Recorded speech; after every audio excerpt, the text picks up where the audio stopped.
임산부! 딸 베고 있는 게 무슨 임산부야! 소중하긴 뭐가 소중해! 딸 낳아서 뭐 하겠다는 거야! 딸이라는 이유만으로 시아버지에게 폭행당한 임산부, 과연 이 가정에서 벗어날 수 있을까요? 시아버지가 딸 따위 뭐 하겠냐며 임신 7개월 서진의 배를 발로 차는 순간 응급실로 실려간 그녀는 조산 위험에 처합니다. 하지만 기적적으로 태어난 딸 하연이를 본 시아버지는 할아버지가 미안하다, 공주님처럼 키워주겠다며 180도 달라진 모습을 보입니다. 그런데 그가 세상을 떠난 후 공개된 유언장에는 충격적이게도 딸은 상속에서 제외한다는 조항이 적혀 있었는데 오늘의 이야기 시작합니다. 그 전에 잠깐 구독과 좋아요 눌러주시면 복 받으실 거예요. 아침 6시 알람이 울리기 전에 저는 이미 눈을 떴습니다. 임신 7개월 차가 되니 밤잠을 제대로 이루기가 어려워졌어요. 뱃속 아이가 자꾸 발로 차는 통에 잠들었다가도 깨어나곤 했죠. 하지만 그런 작은 움직임조차 제겐 소중했습니다. 내 뱃속에서 자라나는 새 생명이 얼마나 신비로운지 몰라요. 조용히 침대에서 일어나 부엌으로 향했습니다. 시아버지 문태성 어르신은 아침 7시 정각에 식사를 하시는 분이거든요. 늦어지면 기분이 상하시니까 미리미리 준비해 드려야 했어요. 남편 지우는 아직 깊은 잠에 빠져 있었죠. 요즘 회사 일이 바쁘다고 하시니 좀 더 재워드리고 싶었습니다. 부엌에서 쌀을 씻으며 오늘 메뉴를 생각해 봤어요. 시아버지께서 좋아하시는 된장찌개와 김치전, 그리고 삼치구이를 준비하기로 했습니다. 임신 중이라 몸이 무거웠지만 가족을 위해 정성껏 음식을 만드는 일이 저에겐 기쁨이었어요. 특히 뱃속 아이를 위해서라도 영양가 있는 식단을 차려야 한다는 생각이 들었죠. 서진아, 뭐 하고 있나? 시아버지의 목소리가 들려왔습니다. 평소보다 일찍 일어나신 모양이에요. 급히 앞치마를 두르고 인사를 드렸죠. 아버님, 안녕하세요. 아침 준비하고 있었어요. 아침은 됐고 병원에서 검사 결과 나왔다며? 뭐라고 하던가? 순간 가슴이 철렁했습니다. 어제 산부인과에서 받은 초음파 검사 결과를 말씀하시는 거였어요. 아이의 성별이 확실해졌다는 얘기였죠. 사실 지훈이에게만 먼저 말했는데 벌써 시아버지께 전해진 모양이었습니다. 그게요, 아버님. 지훈이가 딸이라고 하더구나. 시아버지의 표정이 순식간에 굳어졌어요. 그동안 손자를 얼마나 기다리셨는지 알고 있었기 때문에 이런 반응이 나올 줄은 예상했지만 실제로 마주하니 숨이 막혔습니다. 아직 확실하지 않을 수도. 확실하다고 했잖아. 이 집안에 대체 뭔 일이 일어나는 거야? 시아버지의 목소리가 점점 커졌어요. 아침 일찍부터 이런 소리를 듣게 될 줄 몰랐습니다. 임산부에게 스트레스가 좋지 않다는 걸 아시면서도 이러시니 마음이 아팠어요. 딸이면 어떻습니까? 요즘 세상에 아들, 딸 가리는 게 어디 있어요. 제가 조심스럽게 말씀드렸지만 시아버지의 분노는 더욱 커져만 갔습니다. 평생을 남아선호 사상 속에서 살아오신 분이라 이해할 수 없다는 표정이셨어요. 이 집안 가문을 누가 이어받는단 말이야? 딸은 시집 가면 남의 집 사람이 되는 건데. 그 말을 들으니 가슴이 답답해졌습니다. 뱃속 아이가 딸이라고 해서 덜 소중한 건 아닌데 왜 이렇게 차별을 두시는 건지 이해가 안 됐어요. 하지만 어른에게 대들 순 없어서 고개만 숙이고 있었죠. 이때 지훈이 부엌으로 들어왔습니다. 아마 큰 소리에 잠이 깬 모양이에요. 아버지, 무슨 일이세요? 지훈아, 너도 참 한심하다. 딸을 낳는다니 이게 말이 되나? 지훈이는 당황한 표정으로 저를 바라봤어요. 그 눈빛에서 미안함과 곤란함이 동시에 느껴졌습니다. 하지만 시아버지 앞에서 저를 감싸주지는 못하시더군요. 아버지, 딸이든 아들이든 소중한 우리 아이입니다. 지훈이가 용기를 내어 말했지만 목소리에 확신이 부족했어요. 시아버지 앞에서 어쩔 줄 몰라 하는 모습이 역력했습니다. 저는 그런 남편을 보며 마음 한편이 서늘해졌어요. 소중하긴 뭐가 소중해? 딸 낳아서 뭐 하겠다는 거야? 시아버지의 분노가 절정에 달했습니다. 평소에도 고집이 센 분이셨지만 이렇게까지 화를 내시는 건 처음 봤어요. 손자에 대한 기대가 얼마나 컸는지 알 수 있었죠. 아버님, 제발 진정하세요. 임산부한테 이러시면 제가 조심스럽게 말씀드렸지만 시아버지는 더욱 격분하셨습니다. 임산부! 딸 베고 있는 게 무슨 임산부야? 그 순간이었어요. 문태성 어르신이 화에 못 이겨 발로 제 배를 걷어차셨습니다. 순간 극심한 통증이 온몸을 휩쓸었어요. 뱃속 아이가 위험하다는 생각밖에 들지 않았습니다. 아! 비명을 지르며 바닥에 주저앉았어요. 하복부에서 찢어지는 듯한 아픔이 계속됐습니다. 무엇보다 아이가 걱정됐어요. 7개월 된 아이에게 무슨 일이 생기면 어떡하죠? 서진아, 괜찮아? 지훈이가 급히 달려와 저를 부축했습니다. 하지만 통증은 가라앉지 않았어요. 오히려 점점 더 심해지는 것 같았죠. 아버지, 이게 뭐 하시는 짓이에요? 지훈이가 시아버지에게 소리쳤지만 이미 늦었습니다. 저는 계속해서 복부 통증을 호소했고 옷에 피가 묻어나기 시작했어요. 병원에 가야 해요. 제가 간신히 말했고 지훈이는 급히 차 열쇠를 들고 저를 안아 올렸습니다. 시아버지는 그제야 사태의 심각성을 깨달으신 듯 얼굴이 하얗게 질렸어요. 이게 무슨... 하지만 저에겐 시아버지의 당황한 모습보다 뱃속 아이의 안전이 우선이었습니다. 차 안에서도 계속되는 통증 때문에 의식을 잃을 뻔했어요. 응급실에 도착했을 때 의료진들이 급히 저를 응급처치실로 옮겼습니다. 초음파 검사 결과 다행히 아이는 무사했지만 조산 위험이 있다고 했어요. 절대 안정이 필요하다는 의사의 말에 온몸에 힘이 빠졌습니다. 환자분, 어떻게 다치신 건가요? 의사가 물었지만 선뜻 대답하기 어려웠어요. 시아버지가 발로 찼다고 말하면 큰 문제가 될 것 같았거든요. 지훈이도 옆에서 난처해하는 표정이었습니다. 넘어졌어요. 계단에서 거짓말을 할 수밖에 없었어요. 하지만 의사는 상처의 모양을 보더니 의심스러운 눈빛을 보냈습니다. 계단에서 넘어져서 생긴 상처 같지 않은데요. 혹시 다른 외부 충격이 정말 넘어진 거예요. 제가 다시 한번 강조했고 의사는 더 이상 묻지 않았습니다. 하지만 그 시선에서 뭔가를 눈치챈 것 같았어요. 입원실에서 링거를 맞으며 천장을 바라봤습니다. 뱃속 아이가 조용해진 게 더욱 걱정됐어요. 평소보다 움직임이 적은 것 같았거든요. 혹시 시아버지의 폭력 때문에 아이에게 무슨 일이 생긴 건 아닐까 하는 불안감이 계속 들었습니다. 지훈이가 병실 문을 열고 들어왔어요. 얼굴에 걱정과 미안함이 가득했습니다. 서진아, 미안해. 정말 미안해. 하지만 저는 그런 사과가 무슨 소용인지 의문이었어요. 진작에 시아버지를 말렸어야 했는데 아내와 아이가 위험에 처할 때까지 방관만 했으니까요. 지훈 씨, 정말 미안하다고 생각하세요? 병실의 정적 속에서 제가 조용히 물었습니다. 지훈이는 제 손을 잡으려 했지만 저는 슬그머니 손을 빼버렸어요. 지금은 그런 위로가 필요한 게 아니었거든요. 당연하지. 아버지가 그렇게까지 하실 줄 몰랐어. 정말 미안해. 몰랐다고요? 정말로요?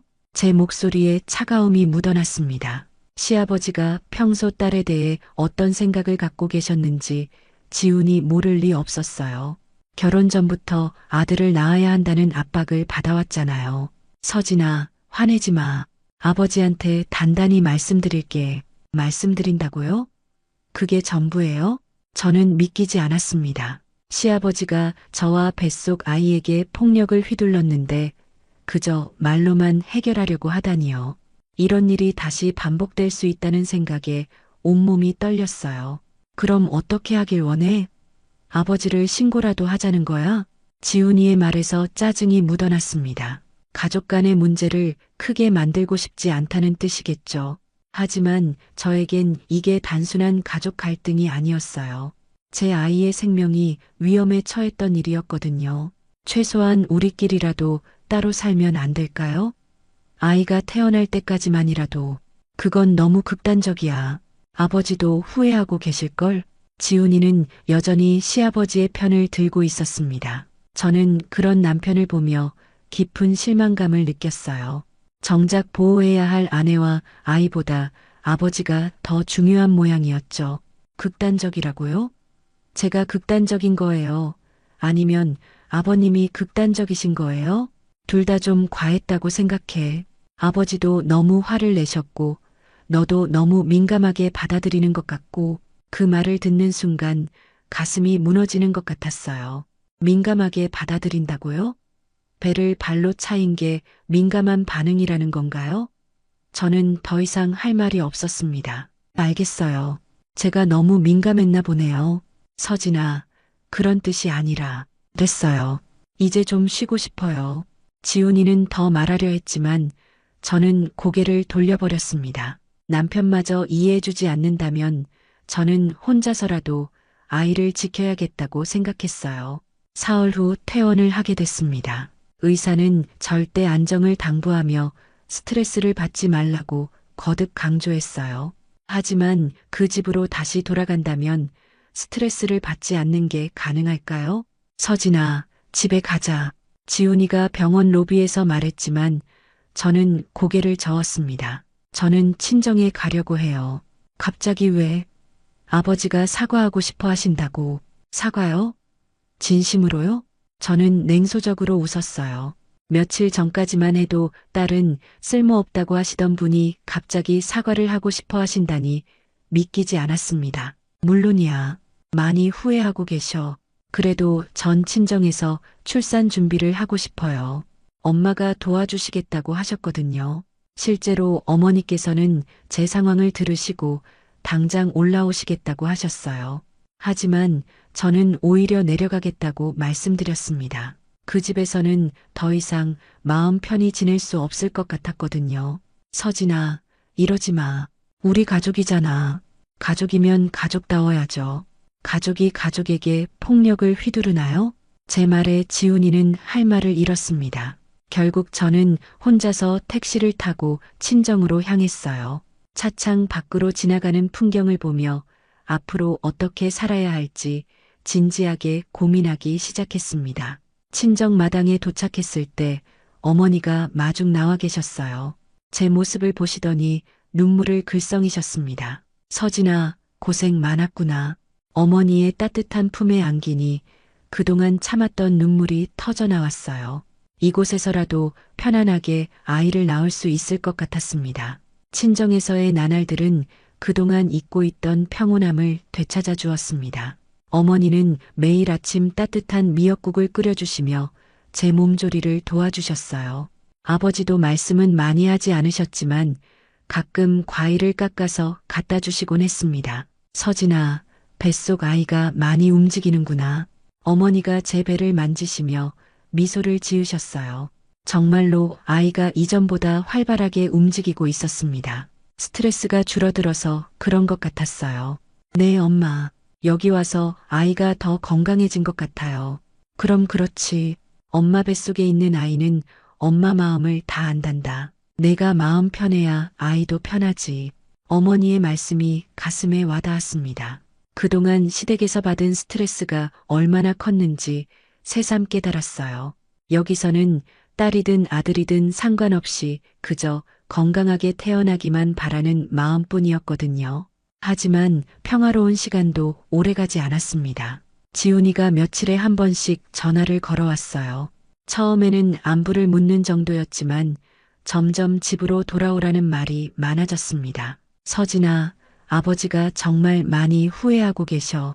직접 사과하고 싶어 하시는데 전화로도 사과할 수 있잖아요. 그게 아니라 직접 보고 싶어 하신다고. 손녀를 기다리고 계시다니까. 손녀를 기다린다는 말에 저는 속으로 씁쓸하게 웃었습니다. 불과 며칠 전까지만 해도 딸이라고 해서 폭력까지 휘두르셨던 분이 갑자기 손녀를 기다린다니요. 진심인지 의심스러웠어요. 지훈 씨, 정말 아버님이 변하셨다고 생각해요? 물론이야. 매일 후회한다고 하시는데 뭘 더 바라는 거야? 지훈이의 목소리가 점점 짜증 섞인 톤으로 변해갔습니다. 제가 너무 고집을 부린다고 생각하시는 모양이었어요. 그럼 제가 혹시 잘못 생각하고 있는 건 아닐까요? 아니야, 그런 게 아니라. 아무튼 집에 와서 직접 확인해 봐. 전화를 끊은 후 저는 한참 동안 고민에 빠졌습니다.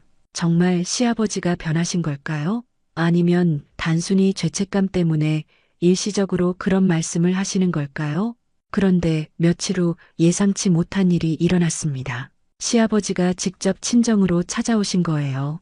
어머니가 급히 달려와서 알려주셨을 때 저는 깜짝 놀랐습니다. 서진아, 시아버님이 오셨다. 어떻게 할까? 여기까지 오셨다고요? 믿기 어려웠어요. 평생 자존심이 센 분이셨는데 며느리를 찾아 먼 길을 오시다니요. 혹시 정말 진심으로 사과하러 오신 건 아닐까 하는 생각이 들었습니다. 마당에 나가보니 문태성 어르신이 지훈이와 함께 서 계셨어요. 평소보다 많이 야위어 보이셨고 표정도 어두우셨습니다. 죄책감 때문에 고생하고 계신 것 같았어요. 서진아, 시아버지가 제게 다가오시더니 깊게 고개를 숙이셨습니다. 그 모습을 보니 마음 한편이 흔들렸어요. 아버님, 내가 잘못했다. 정말 잘못했다. 시아버지의 목소리가 떨리고 있었습니다. 이런 모습을 본 적이 없어서 저도 당황스러웠어요. 딸이든 아들이든 소중한 내 손주인데 내가 어떻게 그런 짓을 했을까? 그 말을 들으니 눈물이 났습니다. 비록 늦었지만 진심으로 뉘우치고 계시는 것 같았거든요. 하지만 여전히 마음 한편에는 의구심이 남아 있었어요. 정말 그렇게 생각하세요? 그럼 딸도 아들 못지않게 귀한 존재지. 내가 그걸 몰랐구나. 시아버지의 말씀을 듣고 조금씩 마음이 열리기 시작했습니다. 하지만 그때 갑자기 배에서 강한 통증이 느껴졌어요. 아, 아파. 순간 진통이 시작된 것 같았습니다. 아직 출산 예정일까지 2주나 남았는데 벌써 아이가 나오려고 하는 건 아닐까요? 어머, 서진아. 괜찮니?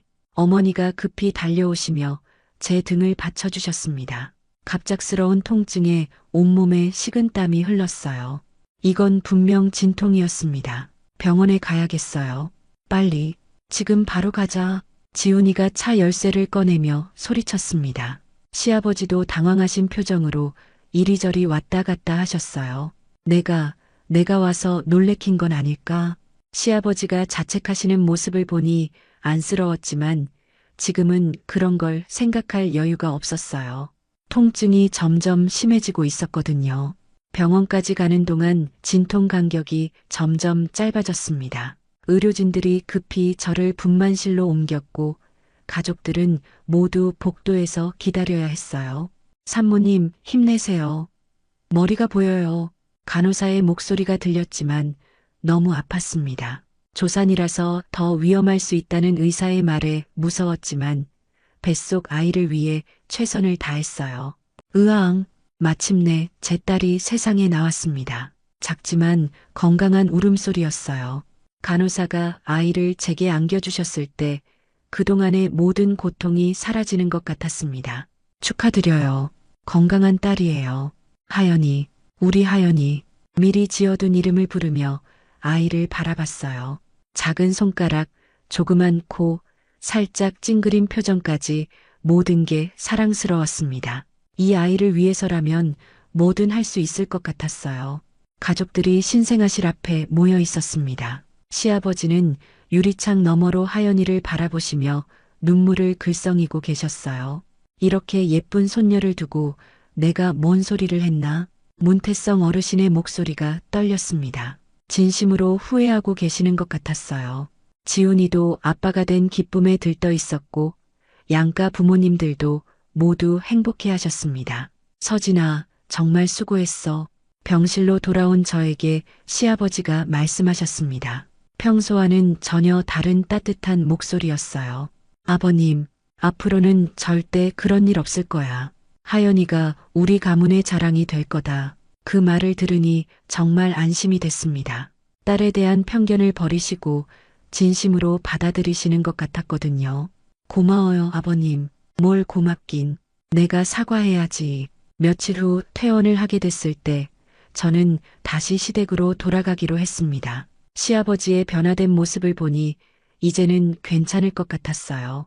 하연이도 건강하게 잘 자라고 있었고요. 시댁에서의 첫날 밤 시아버지는 하연이를 안아보시며 계속 미소를 지으셨습니다. 우리 하연이 할아버지가 미안하다. 앞으로는 공주님처럼 키워줄게. 그 모습을 보며 저는 정말 다행이라고 생각했어요. 가족이 하나가 되어 하연이를 키울 수 있게 됐다는 게 기뻤습니다. 하지만 그 평화로운 시간은 일주일도 채가지 못했습니다. 시아버지가 갑자기 쓰러지신 거예요. 아버지, 지훈이의 외침에 집안이 순식간에 아수라장이 됐습니다. 응급차가 와서 시아버지를 병원으로 옮겼고 의사는 심근경색이라고 진단했어요. 가족분들은 마음의 준비를 하세요.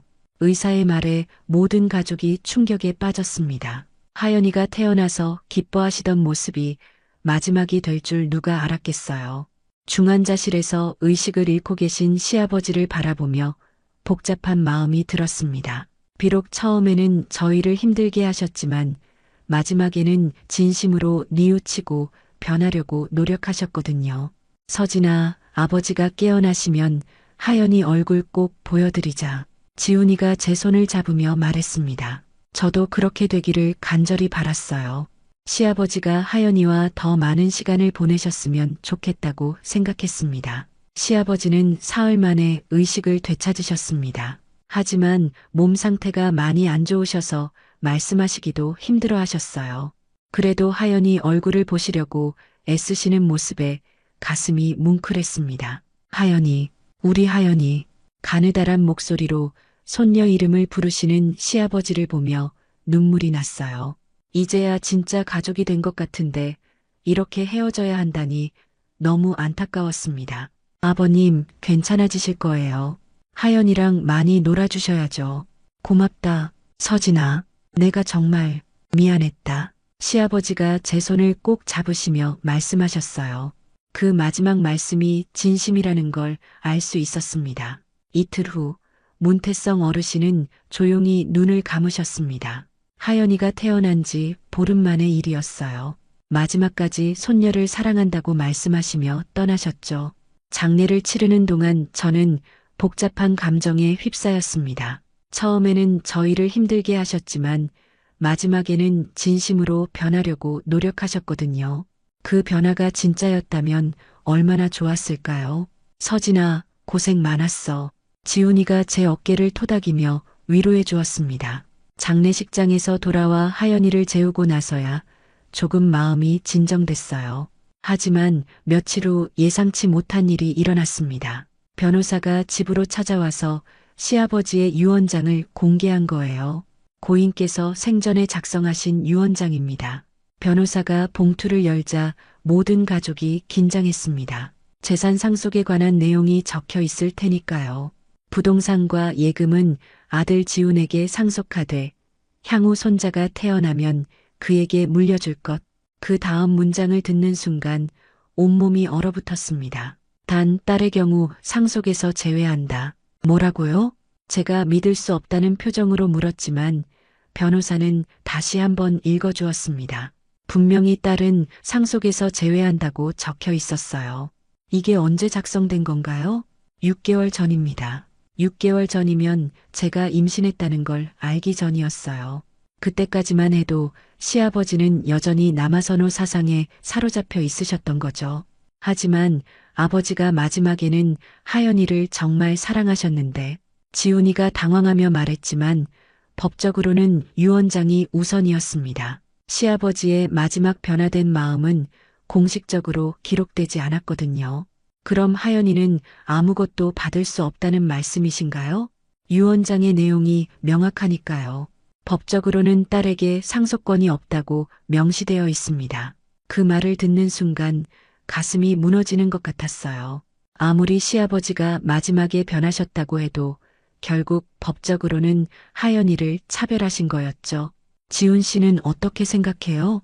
저는 남편의 입장을 묻고 싶었습니다. 설마 이런 불공정한 유언을 그대로 따르지는 않겠죠? 법적으로는 어쩔 수 없는 것 같은데 아버지의 뜻이니까. 지훈이의 대답에 실망했습니다. 여전히 아버지 편을 드는 모습이었어요. 자신의 딸이 차별받는 것도 아버지의 뜻이라며 받아들이겠다는 건가요? 그럼 하연이는 평생 이 집에서 차별받으며 살라는 거예요? 차별이 아니라 전통이야. 예전부터 그래왔던 거잖아. 전통이라는 말에 더욱 화가 났습니다. 잘못된 관습을 전통이라고 포장하면서 딸을 차별하는 게 당연하다는 식으로 말하다니요. 전통이면 다 옳은 건가요? 하연이도 이 집안의 아이인데 왜 차별받아야 해요? 서진아, 너무 감정적으로 받아들이지 마. 어차피 하연이는 시집가면 남의 집 아이가 되는 거야. 그 말을 듣는 순간 모든 걸 포기하고 싶어졌습니다. 시아버지뿐만 아니라 남편까지도 여전히 그런 사고방식을 갖고 있다니요. 하연이가 이 집에서 제대로 된 대우를 받으며 클 수 있을까요? 알겠어요. 이제 잘 알겠어요. 저는 더 이상 아무 말도 하지 않았습니다. 하지만 마음속으로는 중대한 결심을 하고 있었어요. 이 집에서는 하연이가 행복할 수 없다는 걸 확실히 깨달았거든요. 그날 밤 하연이를 재우며 오랫동안 생각에 잠겼습니다. 작은 딸아이가 평화롭게 잠든 모습을 보니 더욱 마음이 아팠어요. 이 아이가 커가면서 끊임없이 차별과 편견에 시달려야 한다는 게 견딜 수 없었습니다. 하연아, 엄마가 지켜줄게. 작은 목소리로 속삭이며 딸의 볼에 입맞춤을 했어요. 어떤 선택을 하든 이 아이만큼은 당당하게 키우고 싶었습니다. 다음 날 아침 지훈이는 평소처럼 회사에 나갔어요. 유원장 이야기는 더 이상 꺼내지 않았지만 저는 밤새 내린 결론을 실행에 옮기기로 했습니다. 조용히 짐을 싸기 시작했어요. 하연이 옷가지와 기저귀, 분유 등 꼭 필요한 것들만 가방에 담았습니다. 많이 가져갈 수는 없었지만 새 출발에 필요한 최소한의 것들이었죠. 어머님, 저 잠깐 친정에 다녀올게요. 시어머니께 말씀드렸지만 사실 돌아올 생각은 없었어요. 더 이상 이 집에서 지낼 수는 없다고 결심했거든요. 하연이 데리고 가니? 조심해서 다녀와라. 네, 걱정 마세요. 마지막 인사라는 생각에 가슴이 먹먹했지만 내색하지 않았습니다. 시어머니는 나쁘신 분이 아니었지만 결국 이 집안의 관습을 따르시는 분이었거든요. 택시를 타고 부동산에 먼저 들렀습니다. 원룸이라도 하연이와 함께 살 수 있는 곳을 구해야 했어요. 다행히 시내에서 조금 떨어진 곳에 괜찮은 방이 있었습니다. 보증금이 좀 필요한데 괜찮으시겠어요? 네, 문제 없어요. 그동안 모아둔 적금을 깨서 보증금을 마련했습니다. 많은 돈은 아니었지만 새 출발을 하기에는 충분했어요. 새 집으로 이사한 첫날 밤 하연이와 단둘이 앉아 있으니 막막했습니다. 하지만 동시에 이상하게 후련하기도 했어요. 더 이상 눈치 보며 살지 않아도 되니까요. 하연아, 이제 우리끼리 살자. 엄마가 열심히 일해서 널 키울게. 아이는 제 말을 알아듣지 못했지만 방긋 웃어주었어요. 그 웃음을 보니 용기가 났습니다. 이틀 후 지훈이가 찾아왔어요. 회사에서 돌아와 보니 집에 아무도 없어서 놀랐다고 하더군요. 서진아, 뭐 하는 거야? 갑자기 왜 이래? 저희는 이제 여기서 살 거예요. 무슨 소리야? 집에 가자. 지훈이가 제 팔을 잡으려 했지만 저는 뒤로 물러났습니다. 싫어요. 더 이상 그 집에서는 못 살겠어요. 유원장 때문에 그런 거야? 그건 법적인 문제고 법적인 문제가 아니에요. 하연이의 인생이 걸린 문제라고요. 제 목소리가 점점 커졌습니다. 이 사람은 여전히 문제의 심각성을 모르고 있었어요. 서진아, 너무 극단적으로 생각하지 마. 하연이도 우리 딸인데 차별할 리 없잖아. 정말요? 그럼 왜 유원장을 그대로 따르려고 해요? 왜 하연이 몫을 따로 마련해 주려고 하지 않아요? 지훈이는 할 말을 잃었습니다. 결국 마음속으로는 아버지의 뜻을 따르는 게 맞다고 생각하고 있었던 거죠. 당장은 어렵겠지만 나중에 생각해 볼게. 나중이요? 언제요? 하연이가 다 커서요? 저는 더 이상 기다릴 수 없었습니다. 지금 당장 결정해야 할 문제였어요. 그럼 이혼하자는 거야? 지훈이가 마지막 카드를 꺼냈습니다. 하지만 저는 이미 그것까지 각오하고 있었어요. 그것도 방법이겠네요. 정말 미쳤구나. 애 때문에 가정을 깨뜨리겠다는 거야? 애 때문이 아니라 애를 위해서예요. 하연이가 당당하게 살 수 있는 환경을 만들어주고 싶어요. 지훈이는 더 이상 할 말이 없다는 듯 한숨을 쉬었습니다. 생각해봐. 나중에 후회해도 늦어. 후회하는 건 지훈 씨일 거예요. 딸을 잃게 되니까요. 지훈이가 돌아간 후 저는 하연이를 안고 창밖을 바라봤습니다. 비록 작은 원룸이었지만 이곳에서라도 딸과 함께 새로운 삶을 시작할 수 있을 것 같았어요. 하연아, 우리 힘내자. 엄마가 널 위해 뭐든지 할게. 아이는 제 품에서 평온하게 잠들어 있었습니다. 그 모습을 보며 제 선택이 옳았다는 확신이 들었어요. 새로운 삶이 시작된 지 한 달이 지났습니다. 매일 아침 하연이를 돌보고 낮에는 집에서 할 수 있는 일을 찾아 했어요. 온라인으로 번역 일을 받아서 하거나 간단한 데이터 입력 작업을 했습니다. 돈은 많지 않았지만 하연이와 제가 살아가기에는 충분했어요. 하연아, 오늘도 예쁘게 잘 잤구나. 아침마다 딸의 얼굴을 보며 인사하는 게 일상이 됐습니다. 이 작은 존재가 제게 얼마나 큰 힘이 되는지 몰라요. 힘들 때마다 하연이의 웃음소리가 모든 걱정을 날려버렸거든요. 지훈이는 가끔 전화를 걸어왔지만 점점 횟수가 줄어들었습니다. 처음에는 돌아오라고 했지만 제가 단호하게 거절하자 포기한 모양이었어요. 이혼 절차도 조용히 진행됐습니다. 서진 씨, 남편분이 양육비는 보내드리겠다고 하시네요. 변호사가 말해주었지만 저는 거절했습니다. 돈으로 해결할 수 있는 문제가 아니었거든요. 하연이를 진심으로 사랑하지 않는다면 양육비도 의미가 없다고 생각했어요.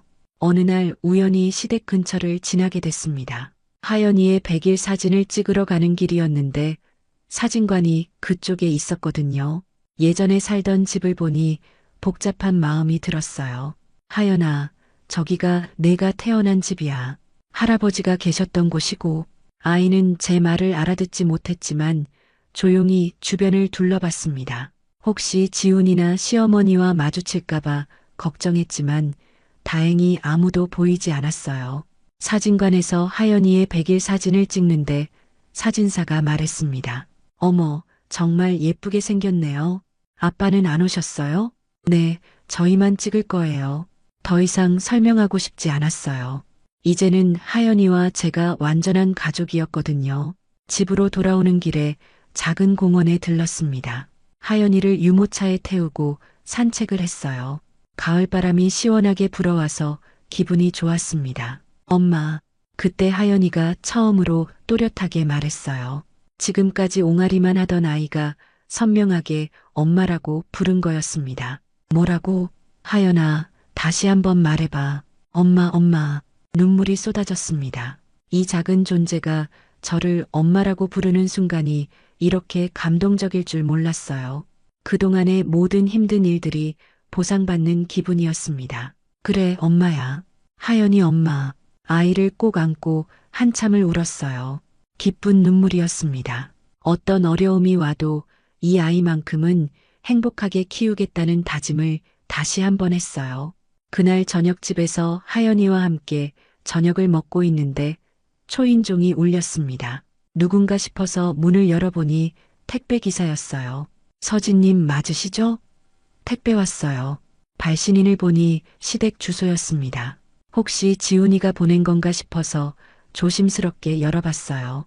안에는 낡은 노트 한 권이 들어있었고 시어머니의 편지가 함께 있었습니다. 서진아, 아버님 유품을 정리하다가 이걸 발견했다. 너에게 전해주고 싶어서 보낸다. 노트를 펼쳐보니 시아버지의 손글씨가 적혀 있었어요.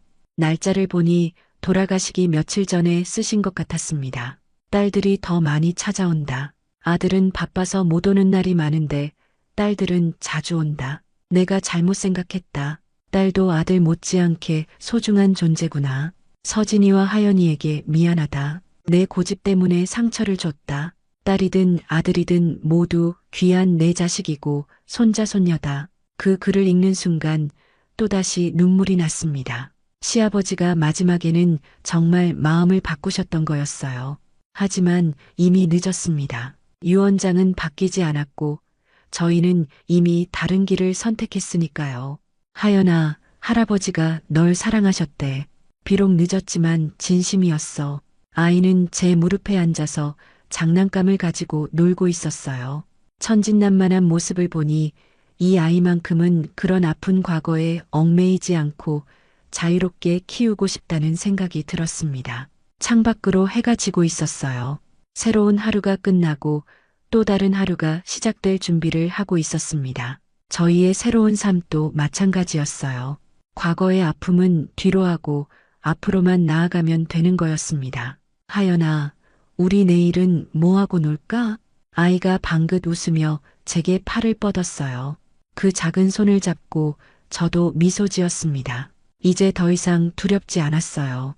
딸이라는 이유로 차별받지 않는 세상에서 하연이를 당당하게 키울 자신이 생겼거든요. 앞으로 어떤 일이 일어날지 모르지만 하연이와 함께라면 무엇이든 해낼 수 있을 것 같았습니다. 우리만의 행복한 이야기를 써내려가면 되는 거니까요. 오늘도 귀한 시간 내어 끝까지 시청해주신 구독자 여러분 진심으로 감사드립니다. 오늘의 이야기가 마음을 울렸다면 구독과 좋아요, 댓글 부탁드립니다.